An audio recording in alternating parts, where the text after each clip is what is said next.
श्री स्वामी समर्थ. तुम्हा सर्वांचं स्वागत आहे आपल्या कृपाछत्र स्वामी या यूट्यूब चॅनलमध्ये. तर आज एक नवीन विषय घेऊन आलेली आहे तुम्हा सर्वांसाठी. तर त्या टिप्स आहेत आज वास्तूवरती दिलेल्या. तर चला, खूप सुंदरसं मार्गदर्शन वंदना ताईंनी केलेलं आहे. तर आपण ते ऐकूया. श्री स्वामी समर्थ. गुरुर्ब्रह्मा गुरुर्विष्णू गुरुर्देवो महेश्वरः गुरु साक्षात परब्रह्म तस्मै श्री गुरुवे नमः. तस्मै श्री गुरुवे नमः.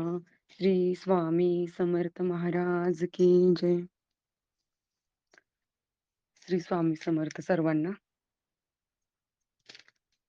मी घरातील स्वच्छतेबद्दल किंवा घराबद्दल थोडंसं बोलते, वास्तूबद्दल काही पॉइंट सांगणार आहे सगळ्यांना.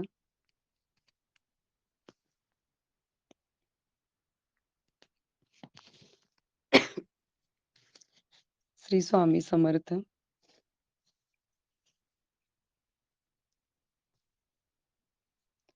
घर वास्तूतील दिशा आणि उपदिशा आपण थोडक्यात नेहमीप्रमाणे सांगते की घरातील ईशान्य कोपऱ्यामध्ये आपलं देवघर असावं.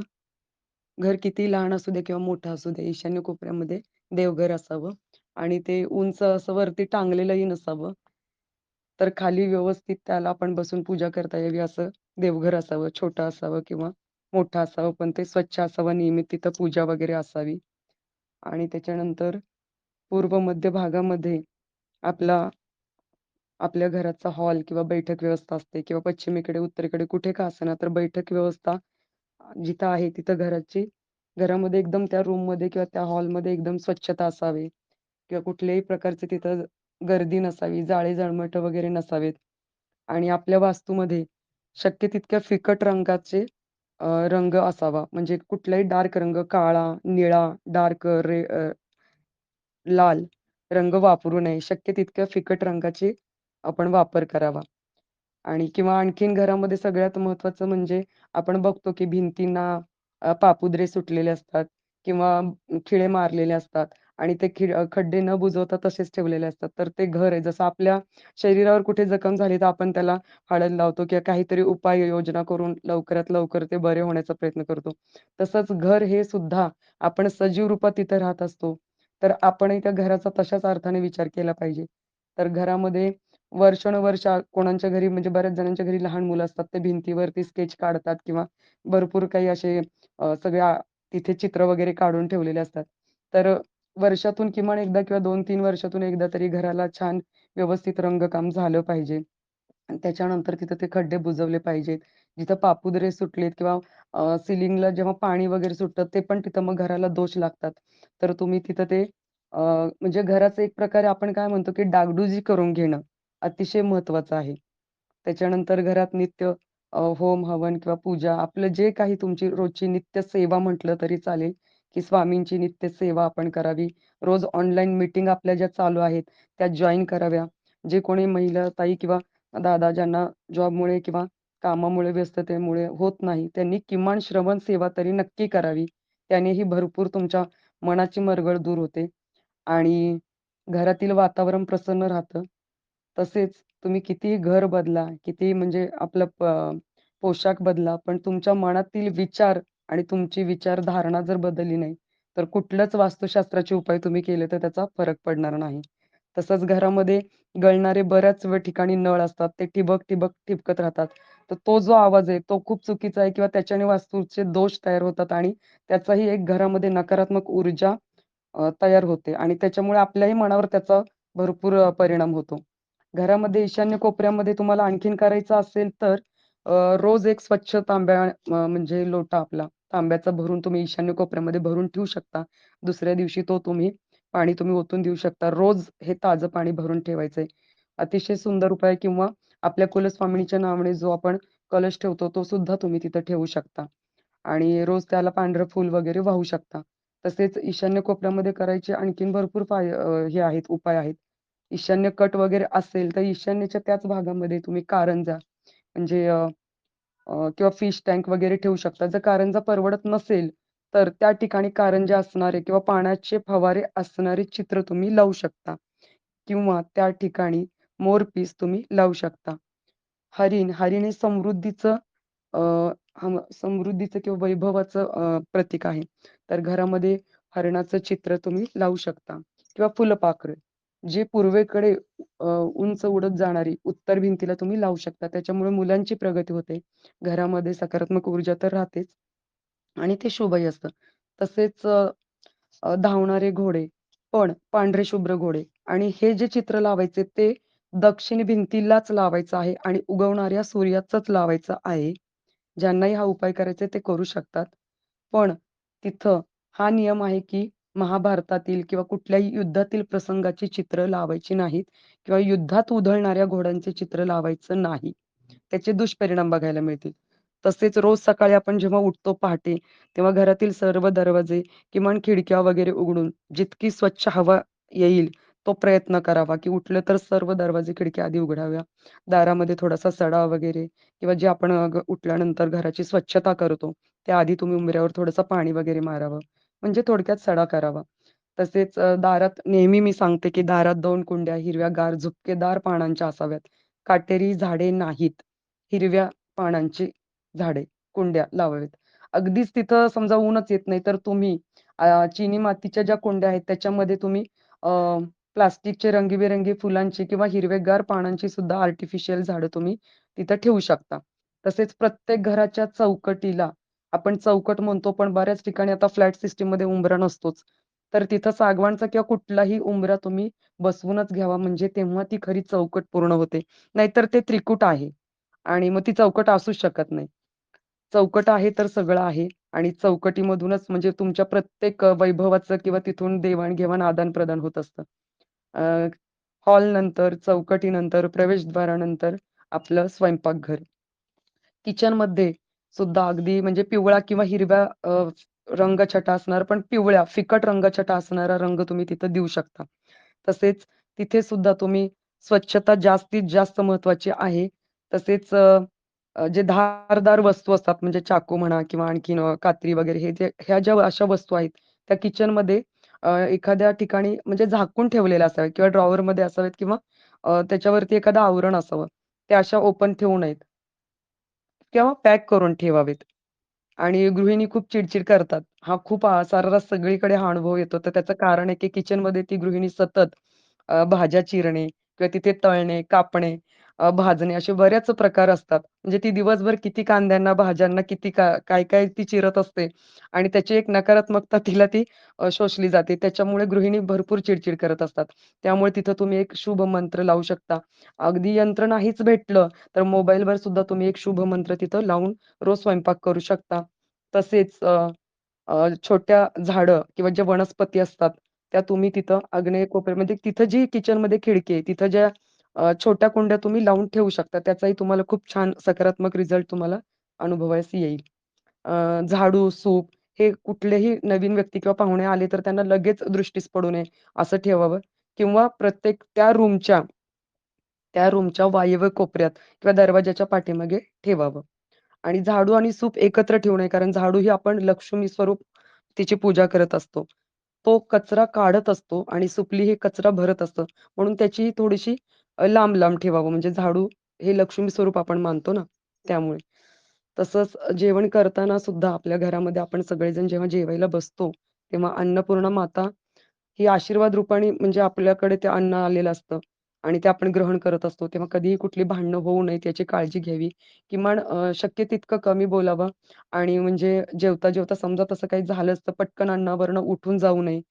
त्यासाठी म्हणून आपण म्हणजे अन्न हे गरिबांना 2 वेळेचं भेटत नाही. आपण इतके भाग्यशाली आहोत, की आपल्याला छान जेवण भेटतं. तर त्याचा सर्वांनीच मान ठेवावा. अन्नपूर्णा माता त्याच्यामुळे प्रसन्न राहते. आणि अन्न वाया जाऊ नये किंवा कचऱ्याच्या डब्यात जाऊ नये. तेवढंच बनवावं आणि तेवढंच म्हणजे संपवावं असं. म्हणजे मी हे सांगते. तसेच तुम्ही स्वयंपाकगृहामध्ये जिथं किचन ओटा आहे त्याच्यावरती तुम्ही ओम श्री अन्नपूर्णा देवताय नमः हा मंत्र चंदन आणि गंगाजलामध्ये तुम्ही पौर्णिमेच्या दिवशी लिहू शकता किंवा सरळ रेडियमचं स्टिकर भेटतात. त्याच्याने तुम्ही तिथं ते बनवून घेऊ शकता आणि त्याच्याखाली एक स्वास्तिक की जिथे तुम्ही तिथं रोज दर पौर्णिमेला त्याची तुम्ही धूपदीप रोज तर आपण घरामध्ये धूप फिरवतोच. पण स्पेशली तुम्ही पौर्णिमेच्या दिवशी हा उपाय करू शकता. तसेच घरामध्ये आपण हॉलमध्ये किंवा इतरही रूममध्ये जी चित्र लावतो, ती अतिशय सकारात्मक लावू शकता. म्हणजे निसर्गातील ग्रीनरी. आता बाहेर एवढे मार्केटमध्ये भेटतात. सर्वांनाच ते परवडतं असं नाही. तर त्यापेक्षा सगळ्यात सुंदर आणि उत्तम उपाय जो मलाही खूप म्हणजे आवडतो, की आपण प्रत्येकाला छोटं तरी शेत असेलच. आपण आपल्याच शेतामध्ये सहकुटुंब अशी स्वतःचेच फोटो काढलेले, त्याची मोठी सिनरी बनवून तुम्ही दक्षिण भिंतीला मोठं चित्र लावू शकता किंवा नुसत्या शेतातली आपल्या नारळांच्या झाडांची वगैरे चित्र तिथं तुम्ही फोटो काढून त्याची सिनेरी स्वरूपात लावू शकता. म्हणजे ते तुम्हाला परवडेल सुद्धा आणि अतिशय रिअल चित्र किंवा निसर्गरम्य वातावरण तिथं निर्माण होईल आणि डोळ्यांना सुद्धा खूप शांती किंवा घरामध्ये चैतन्याचं वातावरण निर्माण होईल. तसेच हजारो रुपये देऊन सुद्धा हजारो रुपये देऊन सुद्धा मनाला जी शांतता भेटत नाही. आपण बाहेर कुठे गेलो, तर एखाद्या दिवशी अचानक कुठे राहावं लागलं, तर आपण 5,000-5,000 किंवा 10,000-10,000 रुपये देऊन जेव्हा हॉटेल बुक करतो, तेव्हा तिथं आपल्याला एवढं भारी प्रसन्न वाटतं. कारण त्या रूममध्ये प्रत्येक गोष्ट किंवा प्रत्येक वस्तू जागच्या जागी असते आणि स्वच्छता असते, टापटीपपणा असतो किंवा तिथं जे काही प्रत्येक रंगसंगती किंवा डोळ्यांना तृप्त होईल अशी असते. तसंच आपण आपल्या घरामध्ये प्रत्येक रूमला शक्य तितकं स्वच्छ ठेवावं, नीटनेटकं ठेवावं आणि प्रत्येक रूममध्ये सकारात्मक वातावरण असावं, असं हे गृहिणींनी किंवा किंबहुना सगळ्यांनीच घरातील व्यक्तींनी त्याचा विचार करावा आणि तशी व्यवस्थापना करावी. विनाकारण भारंभार भरपूर आपण जाईल तिथे काहीतरी आणतो किंवा कुठल्याही तीर्थक्षेत्री गेलो, तर तिथं देवालयाच्या किंवा जे भेटेल त्या वस्तू भारंभार घेतो. खरंच आपल्याला ते गरजेचं आहे का याचाही विचार प्रत्येकाने करावाच आणि करायलाच पाहिजे. नाहीतर आपण भारंभार जुन्या आणि कितीतरी वर्षानुवर्ष पडलेल्या जुन्या वस्तू आपण बाहेर काढायला तयार नसतो. आज ना उद्या ते कुठेतरी लागणार आहे, ते मला इथे लागणार आहे, तिथे लागणार आहे, लागत तर नसतं. बंद पडलेली घड्याळ घरात कधीच ठेवू नये. बंद पडलेल्या किंवा तुटलेल्या, भग्न झालेल्या फायबरच्या चेअर किंवा आणखीन काही वस्तू किंवा बरंच लोखंडी साहित्य वर्षातून एकदा तरी तुम्ही ते शॉर्टेज करून बाहेर काढावं. जेणेकरून आपलं घर पवित्र राहील, स्वच्छ राहील, ऊर्जावान राहील आणि अडगळीचं सामान भरून ते घर असं कचाकच पॅक नाही वाटावं. तर स्वच्छ, सुंदर आणि सूर्यप्रकाश पण आणि हवा. आता जे बरेच लोकं नवीन घर बांधतायत त्यांनी तरी किमान घराला जास्तीत जास्त खिडक्या आणि दरवाजे आणि दरवाज्यांची हाईट व्यवस्थित असावी. तसेच मुख्य दरवाजाचा एक नियम सांगायचा बऱ्याच वेळेस राहतो, की मेन मुख्य दरवाजाला कमान कधीच नसावी. तर तो चौकटच पाहिजे. चारही बाजू त्याच्या म्हणजे 2 समांतर अशा व्यवस्थित बाजू असाव्या. चौकट व्यवस्थित परिपूर्ण असावी. आणि दक्षिणेकडे जर असतीलच आता आधी बांधलेले घरं, तर खिडक्या असतील, तर तिथे तुम्ही मोत्याचा पीस लावू शकता किंवा कृष्णाची बासरी लटकवू शकता किंवा तुम्ही व्हायलेट कलरच्या किंवा जांभळ्या रंगाच्या रिबिन्स तुम्ही तिथं बांधू शकता. जेणेकरून तो दोष तिथं राहणार नाही. श्री स्वामी समर्थ. तसेच आता परत पुन्हा एकदा मी सांगते आहे, की आपल्या घरातील ईशान्य कोपऱ्यामध्ये देवघर असावे. ईशान्य कोपऱ्यामध्ये देवघर असावे आणि पूर्व बाजूला मध्यभागावरती जर का बाथरूम वगैरे आलं तर चालेल. आग्नेय कोपऱ्यामध्ये स्वयंपाकघर पाहिजे आणि त्या आग्नेय कोपऱ्यामध्येच पाहिजे. कारण गृहिणीचं स्वयंपाक करताना तोंड हे पूर्वेकडे आलं तर तिला तितकीच सकारात्मक ऊर्जा आणि भरपूर चैतन्य प्राप्त होतो, जेणे की स्वयंपाक रुचकर होतो आणि तोच स्वयंपाक घरातील सर्व सदस्यांच्या पोटात जाऊन त्यांनाही ती शक्ती मिळते. नकारात्मक ऊर्जा कमी होते किंवा बाहेरून आपण जाऊन येतो त्यावेळेस आपल्याला बऱ्याच ठिकाणी ऑफिशियली इकडे-तिकडे मुलांना सुद्धा काही निगेटिव्हिटी लागते, काही त्रास होण्याची शक्यता असते. तर त्याच्याने हा सकस आणि पौष्टिक आपलं घरातलं अन्न खाल्ल्याने त्यांची सुद्धा मनःशांती लाभते त्यांना. त्याच्यानंतर दक्षिणेच्या मध्य भागावरती टॉयलेट बाथरूम असेल तर चालेल, पण आग्नेय कोपऱ्यात किंवा नैऋत्य कोपऱ्यात टॉयलेट बाथरूम चालत नाही. पाणी कुठल्याही प्रकारचं चालत नाही. दक्षिणेच्या मध्यावरती काही अंशी पाणी चालतं. तसेच नैऋत्य कोपऱ्यामध्ये शौचालय किंवा शौचखड्डा बिलकुलच चालत नाही. पण नैऋत्य कोपऱ्यामध्ये जर त्या वास्तूच्या वरती टेरेसवर पाण्याची टाकी असेल, तर नक्कीच चालेल. दक्षिणेच्या मध्यावरती पण टेरेसवर पाण्याची टाकी असेल, तर चालेल. पश्चिमेच्या मध्यवर्ती सुद्धा असेल तर चालेल. पण ईशान्येकडे पाण्याची टाकी घराच्या वरती चालत नाही. तसंच वायव्येकडे सुद्धा वायव्येच्या कोपऱ्यामध्ये टॉयलेट बाथरूम असेल तर चालेल. पश्चिमेच्या किंवा उत्तर आणि पूर्वेच्या, ईशान्येच्या या दिशांना मुलांची अभ्यासाची खोली चालते. किंबहुना जास्तीत जास्त ईशान्य किंवा उत्तरेच्या या भागामध्ये मुलांची अभ्यासाची खोली किंवा मुलांची खोली असावी अतिशय शुभ आहे आणि मुलांच्या तिथे अभ्यासही छान होतो, मनही लागतं त्यांचं. तिजोरी. आपल्या घरातील जी तिजोरी किंवा आपलं जे कुठलं पैशांचं कपाट वगैरे आहे, ते नैऋत्य कोपऱ्यामध्ये असावं. ते पृथ्वी तत्व आहे तिथं कारण पैसा हा जड आहे. तिथं पैसाही चालेल, म्हणजे कपाटही चालेल, पण त्याचं तोंड उत्तरेकडे. कपाट उघडेल तेव्हा त्याचं तोंड उत्तरेकडे असावं. तसेच आणखीन नैऋत्य कोपऱ्यामध्ये तुम्ही काय ठेवू शकता? तर अडगळीचं साहित्य, अडगळीची रूम करू शकता. जिना, जिना तुम्ही त्या साइडला बांधू शकता, की जेणेकरून पूर्ण वास्तूच्या मानाने नैऋत्य कोपरा तुमचा जड होईल. तसेच तिथे कर्त्या घरातील पुरुषाची जर बेडरूम असेल तर सर्वोत्तम, की त्या घरातील कर्त्या पुरुषाला स्थैर्य लाभतं, स्थिरता लाभते आणि त्याचा त्यालाही फायदा होतो आणि घरातील म्हणजे इतरांना सुद्धा त्याचा फायदा होतो. पिण्याचं पाणी.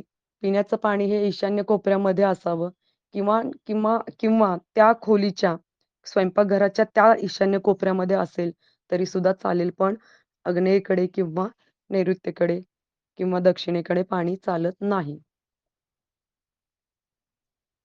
श्री स्वामी समर्थ. अशा भरपूर गोष्टी आहेत, की आपण आपल्या घरामध्ये सकारात्मक ऊर्जेसाठी करू शकतो. सगळ्यात महत्त्वाचं म्हणजे जाळी जळमटं दर शनिवारी काढावीत. जाळी जळमटांमध्ये राहू आणि केतूचा वास असतो. त्यामुळे शनिवारी काढल्यामुळे आपल्या घरामध्ये सकारात्मक ऊर्जा येण्यास प्रारंभ होतो किंवा जी नकारात्मक ऊर्जा आहे ती सगळी जाळीच्या रूपातून आपण बाहेर काढतो. जेव्हा नकारात्मक ऊर्जा बाहेर फेकली जाईल तेव्हाच जागा निर्माण होईल आणि सकारात्मक ऊर्जेला यायला मार्ग मोकळे होतील. सर्वांना श्री स्वामी समर्थ. माझं काही चुकले असेल तर माफ करावे. श्री स्वामी समर्थ. श्री स्वामी समर्थ. बघा किती छान असं मार्गदर्शन ताईंनी केलेलं आहे आपल्या सर्वांना आणि खरंच आपल्याला सर्वांना त्याचा खूप खूप छान उपयोग होणार आहे. तर नक्कीच सर्वांनी त्या टिप्स ऐका आणि नक्कीच अंमलात आणण्याचा प्रयत्न करा, जेणेकरून आपल्या घरामध्ये नकारात्मकता निघून नेहमीच पॉझिटिव्हिटी आपल्याला सर्वांना जाणवेल. तर अशाच नवीन एपिसोड घेऊन येण्यासाठी किंवा नवीन पुढचा अजून काहीतरी नवीन छान माहिती घेऊन येण्यासाठी त्या जर तुम्हाला ऐकायच्या असतील तर नक्कीच आपल्या कृपाछत्र स्वामी या यूट्यूब चॅनलला लाईक, शेअर आणि सबस्क्राईब करायला विसरू नका आणि बेल आयकॉनचं बटनही दाबायला विसरू नका, जेणेकरून येणारा प्रत्येक नवीन व्हिडिओचं नोटिफिकेशन तुम्हाला मिळत राहील. आणि त्याचबरोबर आपल्या श्री गुरुदेव दत्त भक्त परिवाराची ग्रुपची, व्हॉट्सअप ग्रुपची आणि टेलिग्राम ग्रुपची लिंक्स डिस्क्रिप्शनमध्ये दिलेले आहे. तर तिथं जाऊन तुम्ही त्या नक्कीच जॉइन करायचे आहे, जेणेकरून तुमच्याही प्रश्नावरती तुम्हाला सेवा दिली जाईल आणि दादांकडून खूप छान असं मार्गदर्शन तुम्हाला त्यावरती मिळेल. नक्कीच त्या सेवा करा आणि त्याचा लाभ घ्या. श्री स्वामी समर्थ. जय जय स्वामी